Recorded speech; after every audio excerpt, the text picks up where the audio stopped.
আকাশবাণী কলকাতা। স্থানীয় সংবাদ পড়ছি পার্থপ্রতিম মিত্র। প্রথমে বিশেষ বিশেষ খবর।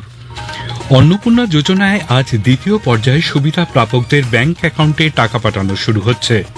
গ্রামীণ এলাকায় আজ থেকে চালু হতে চলেছে ভিভিজি রামজি প্রকল্প। রাজ্য সরকার বিভিন্ন শিল্প ও পরিষেবা ক্ষেত্রে কর্মরত শ্রমিকদের জন্য আজ থেকে ন্যূনতম মজুরি কাঠামো কার্যকর করতে চলেছে। রাজ্যের প্রশাসনিক ব্যবস্থাকে আরও গতিশীল ও জনমুখী করে তুলতে এবার ডাব্লিউবিসিএস এর এক্সিকিউটিভ আধিকারিকদের নিয়ে আজ বৈঠকে বসতে চলেছেন মুখ্যমন্ত্রী শুভেন্দু অধিকারী। আদিবাসীদের অধিকার রক্ষা এবং উন্নয়নে রাজ্য সরকার বদ্ধপরিকর বলে মুখ্যমন্ত্রী শুভেন্দু অধিকারী জানিয়েছেন। নানা অনুষ্ঠানের মধ্যে দিয়ে আজ ডাক্তার বিধানচন্দ্র রায়ের ১৪৫তম জন্মদিন চিকিৎসক দিবস হিসেবে পালিত হচ্ছে। আসছি বিস্তারিত খবরে। অন্নপূর্ণা যোজনায় আজ দ্বিতীয় পর্যায়ের সুবিধা প্রাপকদের ব্যাংক অ্যাকাউন্টে টাকা পাঠানো শুরু হচ্ছে। নেতাজি ইন্ডোর স্টেডিয়ামে আয়োজিত এক অনুষ্ঠানে মুখ্যমন্ত্রী শুভেন্দু অধিকারী কয়েকজন উপভোক্তার অ্যাকাউন্টে প্রতীকীভাবে অর্থ স্থানান্তরের মাধ্যমে কর্মসূচির সূচনা করবেন। রাজ্যের ১,২০,০০,০০০ যোগ্য উপভোক্তার ব্যাংক অ্যাকাউন্টে সরাসরি অর্থ পাঠানো হবে বলে মুখ্যমন্ত্রী গতকাল বাঁকুড়ায় হুল দিবসের অনুষ্ঠানের মঞ্চ থেকে জানিয়েছেন। এই রাজ্যে ১,৫১,০০,০০০ অন্নপূর্ণা যোজনায় আবেদন করেছিলেন। আমরা স্কুটিনি করে প্রায় ১,২০,০০,০০০ বেশি দিদি আর বোনের নামকে আমরা নথিভুক্ত করতে পেরেছি। এদেরকে আমরা ৩,০০০ করে টাকা অ্যাকাউন্টে ট্রান্সফার করব। এর মধ্যে ৫ লক্ষ আমাদের আদিবাসী দিদি এবং বোন আছে যারা নির্ধারিত পোর্টালে সফলভাবে নাম নথিভুক্ত করেছেন এবং যাদের আবেদন যাচাই প্রক্রিয়ায় অনুমোদিত হয়েছে তারাই এই দফায় টাকা পাবেন। প্রথম পর্যায়ে প্রায় ২৮ লক্ষ উপভোক্তার অ্যাকাউন্টে টাকা পাঠানো হয়েছিল। সরকার জানিয়েছে যাদের আবেদনপত্রে ত্রুটি রয়েছে তারা তা সংশোধন করে পুনরায় আবেদন করার সুযোগ পাবেন। তবে যাদের আবেদন বিধি অনুযায়ী অযোগ্য বলে বিবেচিত হয়েছে তারা এই প্রকল্পের সুবিধা পাবেন না। এমনকি কোনো অযোগ্য আবেদন ভুলবশত গৃহীত হলেও পরবর্তী যাচাইয়ে তা বাতিল করা হতে পারে। রাজ্যের গ্রামীণ এলাকায় আজ থেকে কেন্দ্রের বিকশিত Bharat guarantee for Rozgar and Ajeevika mission ভিভিজি Ramji প্রকল্প চালু হতে চলেছে। পঞ্চায়েত ও গ্রামোন্নয়ন দপ্তর এই বিষয়ে বিজ্ঞপ্তি জারি করেছে। এই প্রকল্পের জন্য মোট খরচের ৬০% অর্থ ৮,৫০৮ কোটি টাকা দিয়েছে কেন্দ্রীয় গ্রামোন্নয়ন মন্ত্রক। অন্যদিকে রাজ্য সরকার ৫,৬৭২ কোটি টাকা বরাদ্দ করেছে বলে বিজ্ঞপ্তিতে জানানো হয়েছে। গ্রামীণ পরিকাঠামো, পানীয় জল সংক্রান্ত কাজ সহ মোট ৪টি ক্ষেত্রে এই প্রকল্পে শ্রমিকরা কাজ করবেন। প্রকল্প চালু হলে রাজ্যে ২,৫৬,০০,০০০ জব কার্ডধারী শ্রমিক উপকৃত হবেন বলে সরকারিভাবে জানানো হয়েছে। মাস্টার রোল বন্ধ হয়ে যাওয়ায় ১৫ দিনের মধ্যেও তারা যদি সরাসরি তাদের ব্যাংক অ্যাকাউন্টে মজুরির টাকা না পান তবে শ্রমিকরা ক্ষতিপূরণ পাবেন। পরিকল্পনা, জেলার পারফরমেন্স অনুযায়ী প্রকল্পের কাজ ঠিকভাবে এগোচ্ছে কিনা তার উপরে নজরদারির জন্য মুখ্য সচিবের নেতৃত্বে রাজ্য স্তরে একটি স্টিয়ারিং কমিটি তৈরি করা হয়েছে। রাজ্য সরকার বিভিন্ন শিল্প ও পরিষেবা ক্ষেত্রে কর্মরত শ্রমিকদের জন্য আজ থেকে ন্যূনতম মজুরি কাঠামো কার্যকর করতে চলেছে। নতুন কাঠামো অনুযায়ী এ ও বি এই দুটি জোনে ভাগ করে ন্যূনতম মজুরি বৃদ্ধি করা হয়েছে। জোন এতে অদক্ষ বা আনস্কিল শ্রমিকদের মাসিক ন্যূনতম মজুরি ১০,৫৫৮ টাকা বা দৈনিক ৪০৬ টাকা এবং জোন বিতে সেই মজুরি হবে ৯,৭৬০ টাকা বা দৈনিক ৩৭৫ টাকা। জোন এতে কর্মরত সেমি স্কিল শ্রমিকদের মাসিক ন্যূনতম বেতন ১১,৬১৫ টাকা এবং জোন বিতে ১০,৭৩৩ টাকা নির্ধারণ করা হয়েছে। অন্যদিকে স্কিল বা দক্ষ শ্রমিকদের জন্য জোন এতে ন্যূনতম মাসিক মজুরি ১২,৭৭৭ টাকা এবং জোন বিতে ১১,৮৬০ টাকা করা হয়েছে। পাশাপাশি জোন এর দক্ষ বা হাইলি স্কিল শ্রমিকদের মাসিক ন্যূনতম মজুরি ১৪,০৫৪ টাকা এবং জোন বিতে ১২,৯৯০ টাকা নির্ধারণ করা হয়েছে বলে শ্রম দপ্তর জানিয়েছে। প্রতিদিন ৮ ঘণ্টা হিসেবে সপ্তাহে সর্বাধিক ৪৮ ঘণ্টা কাজের সীমা বজায় রেখে সিকিউরিটি সার্ভিস, বিউটি পার্লার, কাঠ ও আসবাব শিল্প, হোটেল, রেস্তোরাঁ, তথ্য প্রযুক্তি শিল্প সহ মোট 31টি নির্ধারিত শিল্প পরিষেবা ক্ষেত্রে কর্মরতদের এই ন্যূনতম মজুরি কাঠামো হার প্রযোজ্য হবে বলে জানানো হয়েছে। এদিকে বিগত সরকার শ্রমিকদের ন্যূনতম মজুরি 6 বার বৃদ্ধির কথা ঘোষণা করলেও হোশিয়ারি শিল্পে তা কার্যকর করা হয়নি বলে অভিযোগ জানিয়ে ওয়েস্ট বেঙ্গল হোশিয়ারি মজদুর ইউনিয়ন শ্রম দপ্তরের স্মারকলিপি জমা দিয়েছে। সরকার ঘোষিত মজুরি দ্রুত কার্যকর করার দাবি জানিয়েছেন তারা। রাজ্য সরকার পরিকাঠামো ও পানীয় জল সরবরাহ প্রকল্পগুলি নির্ধারিত সময়ের মধ্যে শেষ করার উপর বিশেষ জোর দিচ্ছে। নবান্নে গতকাল পূর্ত সড়ক বিভাগ এবং জনস্বাস্থ্য কারিগরি দপ্তর পৃথক উচ্চ পর্যায়ের পর্যালোচনা বৈঠকে সংশ্লিষ্ট প্রকল্পগুলির অগ্রগতি খতিয়ে দেখেন দপ্তরের মন্ত্রী ড অজয় কুমার পোদ্দার ও প্রতিমন্ত্রী ভাস্কর ভট্টাচার্য এবং শীর্ষ আধিকারিকরা। পূর্ত দপ্তরের সড়ক বিভাগের বৈঠকে জাতীয় সড়ক প্রকল্পগুলির অগ্রগতি, নির্মাণের গুণগত মান এবং নির্ধারিত সময়ে কাজ শেষ করার উপরে বিশেষ গুরুত্ব দেওয়া হয়। অন্যদিকে জনস্বাস্থ্য কারিগরি দপ্তরের বৈঠকে সিদ্ধান্ত হয়েছে আগামী 31শে জুলাইয়ের মধ্যে জল জীবন মিশনের আওতায় 4100টি গ্রামে 100 ভাগ কাজ শেষ করা হবে। রাজ্যের প্রশাসনিক ব্যবস্থাকে আরো গতিশীল ও জনমুখী করে তুলতে এবার WBCS এক্সিকিউটিভ সার্ভিসের সমস্ত আধিকারিকদের নিয়ে গুরুত্বপূর্ণ বৈঠকে বসতে চলেছেন মুখ্যমন্ত্রী শুভেন্দু অধিকারী। ধনতান্নে অডিটোরিয়ামে আজ বিকেলে এই বৈঠক হবে। রাজ্যের বিভিন্ন প্রান্তে কর্মরত WBCS আধিকারিকদের সঙ্গে সরাসরি মত বিনিময় করবেন মুখ্যমন্ত্রী। প্রশাসনিক অভিজ্ঞতা, সরকারি পরিষেবা আরো দ্রুত ও কার্যকরভাবে সাধারণ মানুষের কাছে পৌঁছে দেওয়া, বিভিন্ন উন্নয়নমূলক প্রকল্পের বাস্তবায়ন এবং প্রশাসনিক সমন্বয় নিয়ে বৈঠকে আলোচনা হবার সম্ভাবনা রয়েছে। এই গুরুত্বপূর্ণ বৈঠকে উপস্থিত থাকবেন রাজ্যের মুখ্য সচিব, মুখ্যমন্ত্রীর পরামর্শদাতা কর্মীবর্গ ও প্রশাসনিক সংস্কার দপ্তরের অতিরিক্ত মুখ্য সচিব, অর্থ দপ্তরের অতিরিক্ত মুখ্য সচিব এবং স্বরাষ্ট্র দপ্তরের প্রধান সচিব। রাজ্যের IAS আধিকারিকদের সরকারি গাড়িতে বিশ্ব বাংলার প্রতীকযুক্ত পতাকার পরিবর্তে নেভি ব্লু রঙের পতাকায় অশোক চক্র সহ ভারতীয় প্রশাসনিক পরিষেবার প্রতীক ব্যবহারের নির্দেশ দেওয়া হয়েছে। কর্মীবর্গ ও প্রশাসনিক সংস্কার দপ্তর এক বিজ্ঞপ্তিতে জানিয়েছে, পদমর্যাদা অনুযায়ী পতাকার আকার আলাদা হবে। পতাকা শুধুমাত্র সরকারি কাজে ব্যবহৃত গাড়িতেই লাগানো যাবে। স্থানীয় সংবাদ শুনছেন আকাশবাণী কলকাতা কেন্দ্র থেকে। আদিবাসীদের অধিকার রক্ষা এবং উন্নয়নে রাজ্য সরকার বদ্ধপরিকর বলে মুখ্যমন্ত্রী শুভেন্দু অধিকারী জানিয়েছেন। বাঁকুড়ার মুকুটমণিপুরে একলব্য মডেল আবাসিক বিদ্যালয়ের মাঠে গতকাল হুল দিবস উদযাপন অনুষ্ঠানে যোগ দিয়ে মুখ্যমন্ত্রী বলেন, বর্তমানে বিকশিত স্বাধীন ভারতের ভিত্তিপ্রস্তর স্থাপিত হয়েছিল জনজাতিদের আন্দোলনের মধ্যে দিয়ে। অটল বিহারী বাজপেয়ী সাঁওতালি ভাষা ও অলচিকি লিপিকে সংবিধানের 8ম তফসিলের অন্তর্ভুক্ত করেছিলেন। আদিবাসীদের অর্থনৈতিক ও সামাজিক অধিকার রক্ষার লক্ষ্যে রাজ্যের মন্ত্রিসভাতেও ক্ষুদিরাম টুডু, জুয়েল মুর্মু, বিশাল লামাদের মতন একাধিক আদিবাসী প্রতিনিধিদের গুরুত্বপূর্ণ ভূমিকা ও দায়িত্ব দেওয়া হয়েছে। পূর্বতন তৃণমূল কংগ্রেস সরকারের আমলে বিভিন্ন ক্ষেত্রে জনজাতি সম্প্রদায়ের মানুষরা বঞ্চিত থেকেছেন বলে অভিযোগ করেন মুখ্যমন্ত্রী। শ্রী অধিকারী আরও বলেন, কেন্দ্রীয় সরকারের ধরতি আবা জনজাতীয় গ্রামীণ উৎকর্ষ অভিযানের আওতায় বর্তমানে রাজ্য সরকার আদিবাসীদের উন্নয়নে সব রকম পদক্ষেপ নিচ্ছে। আমরা আদিবাসীদের কল্যাণে অঙ্গীকারবদ্ধ।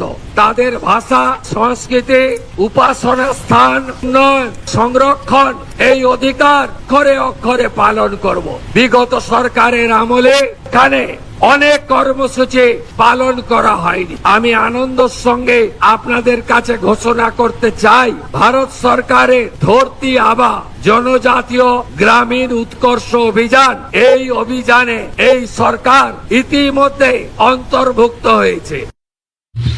নানা অনুষ্ঠানের মধ্যে দিয়ে আজ ডাক্তার বিধানচন্দ্র রায়ের 145তম জন্মদিন উদযাপিত হচ্ছে।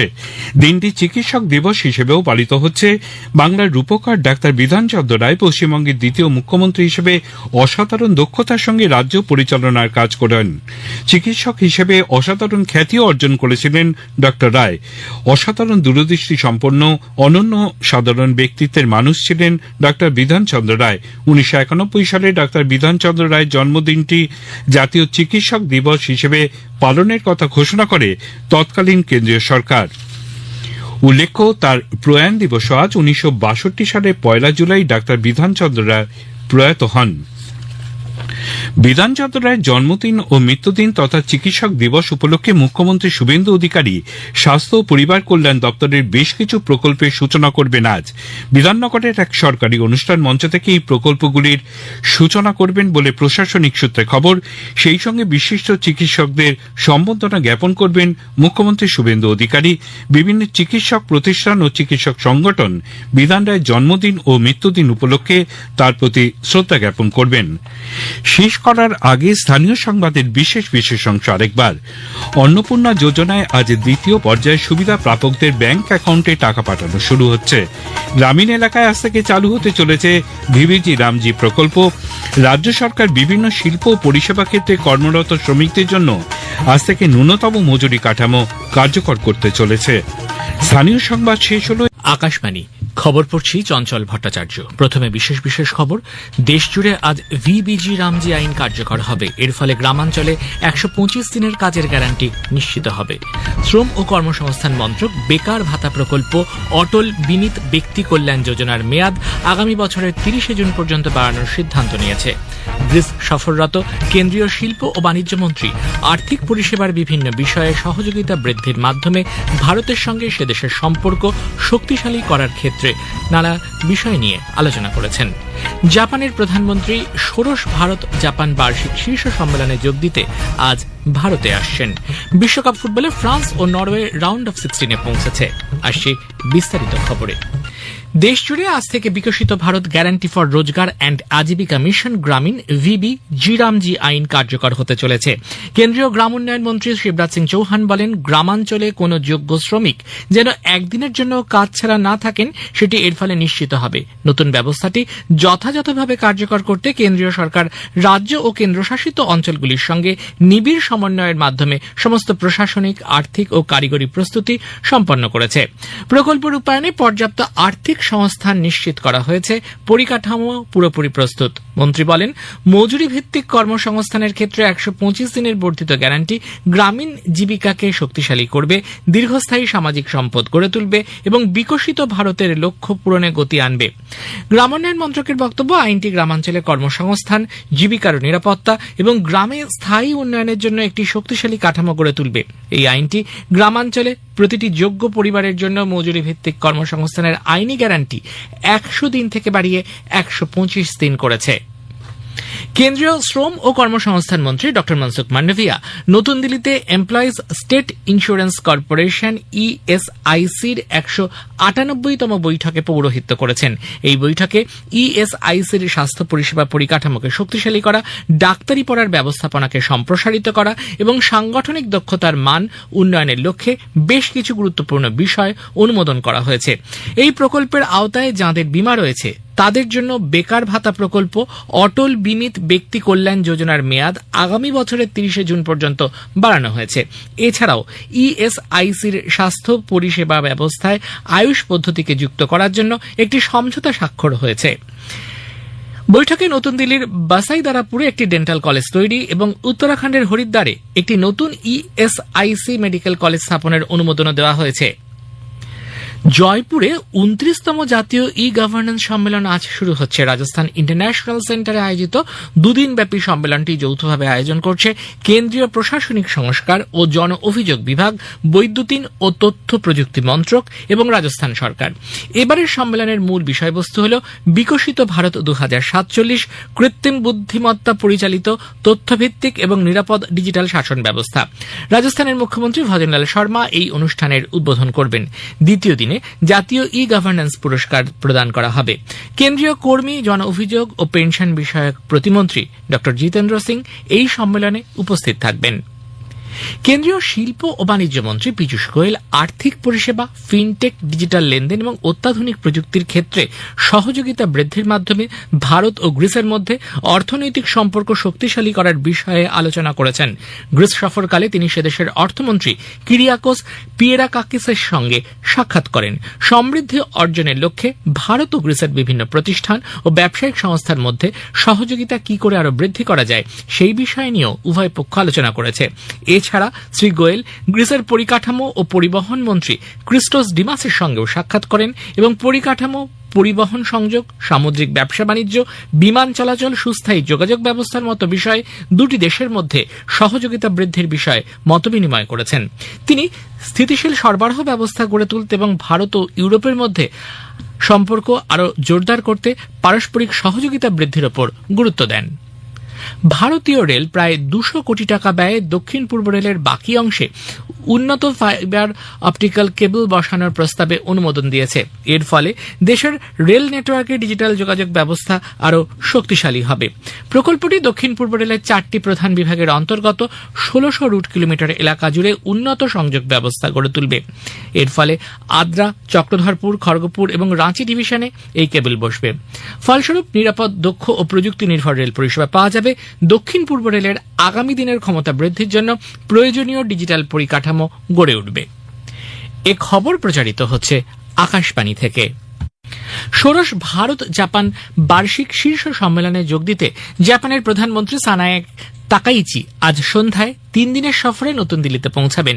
বিদেশ মন্ত্রক জানিয়েছে, সম্মেলনে দ্বিপাক্ষিক সহযোগিতার সামগ্রিক ক্ষেত্র পর্যালোচনা ও জোরদার করার পাশাপাশি পারস্পরিক স্বার্থ সংশ্লিষ্ট আঞ্চলিক ও আন্তর্জাতিক বিভিন্ন বিষয় নিয়ে মতবিনিময় করা হবে। সফরের দ্বিতীয় দিনে রাষ্ট্রপতি ভবনে প্রধানমন্ত্রী তাকাইচিকে আনুষ্ঠানিক সম্বর্ধনা জানানো হবে। এরপর তিনি প্রধানমন্ত্রী নরেন্দ্র মোদীর সঙ্গে আলোচনায় বসবেন। দুই নেতার মধ্যে দ্বিপাক্ষিক সম্পর্কের অগ্রগতির পর্যালোচনা এবং গুরুত্বপূর্ণ বিষয়গুলিতে সহযোগিতা আরও শক্তিশালী করার বিষয় নিয়ে আলোচনার কথা রয়েছে। এরপর সমঝোতা স্মারক বিনিময় ও যৌথ সংবাদ বিবৃতি দেওয়া হবে। প্রধানমন্ত্রী তাকাইচি দিল্লিতে আয়োজিত ভারত জাপান বিজনেস ফোরামেও অংশ নেবেন। প্রধানমন্ত্রী তাকাইচির ভারতে এটি প্রথম আনুষ্ঠানিক সফর। গত বছরের আগস্টে 15তম ভারত জাপান বার্ষিক শীর্ষ সম্মেলনে যোগ দিতে প্রধানমন্ত্রী নরেন্দ্র মোদীর টোকিও সফরের ধারাবাহিকতায় এই সফর অনুষ্ঠিত হচ্ছে। প্রধানমন্ত্রী নরেন্দ্র মোদী টেলিফোনে ইরানের রাষ্ট্রপতি ড মাসুদ পেজেশকিয়ানের সঙ্গে কথা বলেছেন। রাষ্ট্রপতি পেজেশকিয়ান তাঁকে পশ্চিম এশিয়ার সাম্প্রতিক পরিস্থিতি অবহিত করেন। শ্রী মোদী জানিয়েছেন, যেভাবে সমঝোতার লক্ষ্যে পৌঁছানোর চেষ্টা করা হচ্ছে তাকে ভারত স্বাগত জানায়। ভারত মনে করে কূটনৈতিক আলোচনার মাধ্যমে যে কোনো সমস্যার সমাধান সম্ভব। প্রধানমন্ত্রী আবারও স্থায়ী শান্তি ও আঞ্চলিক স্থিতিশীলতার উপর জোর দিয়েছেন। এর পাশাপাশি তিনি অবাধ বাণিজ্য ও জাহাজ চলাচলের উপরও গুরুত্ব দেন। ভারতের আবহাওয়া দফতর জানিয়েছে, আগামী দুদিনের মধ্যে দক্ষিণ পশ্চিম মৌসুমী বায়ু দিল্লি, হরিয়ানা, চণ্ডীগড় ও পাঞ্জাবে অগ্রসর হওয়ার সম্ভাবনা রয়েছে। এটি মধ্যপ্রদেশের আরও কিছু অংশ, ছত্তিশগড়, ঝাড়খণ্ড ও বিহারের অবশিষ্ট অংশ, উত্তরপ্রদেশ, হিমাচল প্রদেশ ও লাদাখের কিছু অংশ এবং উত্তরাখণ্ডের বেশিরভাগ জায়গায় ইতিমধ্যেই ঢুকে পড়েছে। বিহার, ছত্তিশগড়, উপকূলীয় কর্ণাটক, পূর্ব মধ্যপ্রদেশ, কেরালা, মাহে, কোঙ্কন, গোয়া, ওড়িশা, দক্ষিণ কর্ণাটক, উত্তরাখণ্ড, মহারাষ্ট্রের বিদর্ভ এবং পশ্চিম উত্তরপ্রদেশের বিচ্ছিন্ন কিছু এলাকায় ভারী থেকে অতি ভারী বৃষ্টির পূর্বাভাস দেওয়া হয়েছে। ভারী বৃষ্টি হতে পারে অরুণাচল প্রদেশ, আসাম, মেঘালয়, পূর্ব উত্তরপ্রদেশ, গুজরাট, হরিয়ানা, চণ্ডীগড় এবং দিল্লিতে। হিমাচল প্রদেশ, ঝাড়খণ্ড, মধ্য মহারাষ্ট্র, নাগাল্যান্ড, মণিপুর, মিজোরাম, ত্রিপুরা, উত্তর অভ্যন্তরীণ কর্ণাটক, তেলেঙ্গানা, পশ্চিমবঙ্গ, সিকিম এবং পশ্চিম মধ্যপ্রদেশে একই ধরনের আবহাওয়ার পরিস্থিতি থাকতে পারে। আবহাওয়া দপ্তরের আরও পূর্বাভাস, জুলাই মাসে দেশের অধিকাংশ অঞ্চলে স্বাভাবিকের থেকে কম বৃষ্টিপাত হতে পারে। আর এবার ফিফা ফুটবল বিশ্বকাপের খবর। বিশ্বকাপ ফুটবলে আজ মেক্সিকো ইকুয়েডরের মুখোমুখি। মেক্সিকো সিটি অঞ্চলে বজ্রবিদ্যুৎ সহ প্রবল বৃষ্টিপাতের জন্য খেলার নির্ধারিত সময় পিছিয়ে দেওয়া হয়েছে। আর কিছুক্ষণ পরে এই খেলা শুরু হওয়ার সম্ভাবনা রয়েছে। এদিকে গতরাতে ফ্রান্স 3-0 গোলে সুইডেনকে হারিয়ে রাউন্ড অফ 16-এ পৌঁছালো। ফ্রান্সের হয়ে 45 ও 74 মিনিটে জোড়া গোল করেন কিলিয়ান এমবাপে। 53 মিনিটে একটি গোল করেন ব্র্যাডলি বারকোলা। এই রাউন্ডে ফ্রান্স প্যারাগুয়ের বিরুদ্ধে খেলবে। এই ম্যাচে গোলের ফলে এমবাপে চলতি বিশ্বকাপে সর্বোচ্চ গোলদাতা হিসেবে মেসির সঙ্গে প্রথম স্থানে উঠে এলেন। দুজনেই চলতি বিশ্বকাপে 6টি করে গোল করেছেন। অন্য ম্যাচে নরওয়ে আইভরি কোস্টকে 2-1 গোলে হারিয়ে রাউন্ড অফ 16-এ উঠল। 1998 সালের পর এই প্রথম রাউন্ড অফ 16-এ পৌঁছালো তারা। নরওয়ের হয়ে আন্তোনিও নুসা 39 মিনিটে প্রথম গোল করেন। 74 মিনিটে আইভরি কোস্টের আমাদ দিয়ালো গোল শোধ করেন। 86 মিনিটে নরওয়ের আর্লিং হ্যাল্যান্ড গোল করে দলকে জিতিয়ে দেন। রাউন্ড অফ 16-এ নরওয়ে ব্রাজিলের বিরুদ্ধে খেলবে। ভারত ও ইংল্যান্ডের মধ্যে 5 ম্যাচের আন্তর্জাতিক টি-20 সিরিজ আজ থেকে শুরু হচ্ছে। সিরিজের প্রথম ম্যাচে আজ ইংল্যান্ডের চেস্টারলে স্ট্রিটের রিভারসাইড গ্রাউন্ডে ভারতীয় সময় রাত 10টায় দুই দল মুখোমুখি হবে। শেষে বিশেষ খবর আরও একবার। দেশজুড়ে আজ ভিবিজি রামজি আইন কার্যকর হবে। এর ফলে গ্রামাঞ্চলে 125 দিনের কাজের গ্যারান্টি নিশ্চিত হবে। শ্রম ও কর্মসংস্থান মন্ত্রক বেকার ভাতা প্রকল্প অটল বিমিত ব্যক্তি কল্যাণ যোজনার মেয়াদ আগামী বছরের 30 জুন পর্যন্ত বাড়ানোর সিদ্ধান্ত নিয়েছে। খবর শেষ হলো।